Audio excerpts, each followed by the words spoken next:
and welcome to the Wolff College vlog. My name is Peter Wolff, and thank you again for subscribing and watching. Today I wanted to talk about the freshness of coffee from roasting. I'd like to sort of, talk about entering the maelstrom of freshness because it is something that we get asked quite a lot about. What sort of freshness is good. I guess it's a fairly personal thing, and for us here at Wolff Roasters in our retail at the Big Bad Wolff Espresso, we offer a range of sort of different roast dates. And so I guess, if we're looking initially for espresso coffee, we'll talk about that first. I mean, we are roasting the coffee. We would be looking at sort of a minimum sort of, resting period of around 7 days. Before you would want to start consuming it for espresso, largely due to the fact of the build-up of gases that are produced as a result of the coffee roasting process. Predominantly carbon dioxide is the main gas that we're wanting to allow out, and that's why you sort of see that there's a one-way valve that sits on the front of the bag or the back of the bag. And what this does is it lets this gas come out, but it lets no oxygen come back into the coffee, is in one direction. Keeps coffee really fresh and maintains that coffee's integrity. But so from about day sort of 7 onwards, you can sort of try it, but you will sort of find this will be dependent also on not only the heaviness of the roast or the colour of the roast, but also the duration of the roast, so how long the coffee has been roasted.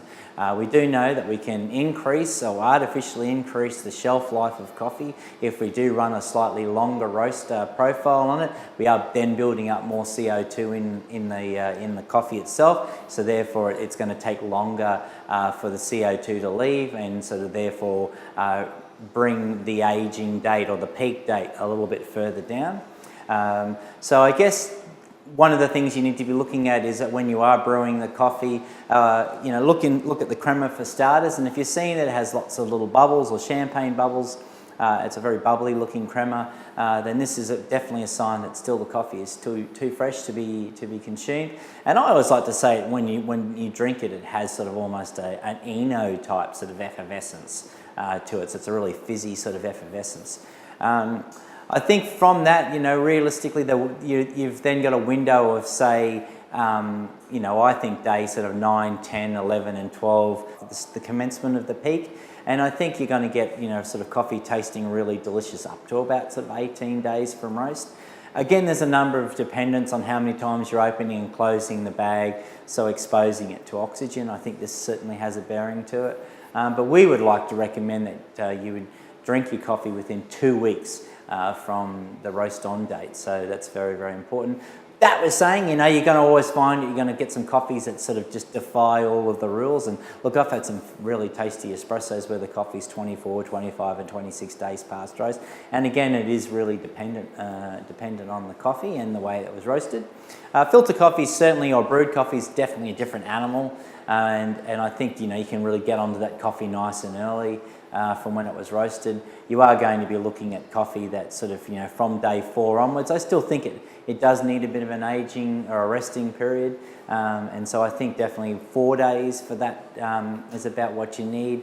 And the coffee really kind of settles down, and particularly when you're grinding the coffee and it, and in the case of a pour over, when it blooms, you can really sort of see that if it's a bit fresher, it's really, it bubbles and pops almost like, lava in a volcano. So after sort of day 4, it's a little bit more sort of stable, and I think you're sort of finding more well-developed sort of a development of flavour, and the aromas in particular become more apparent sort of in the coffee.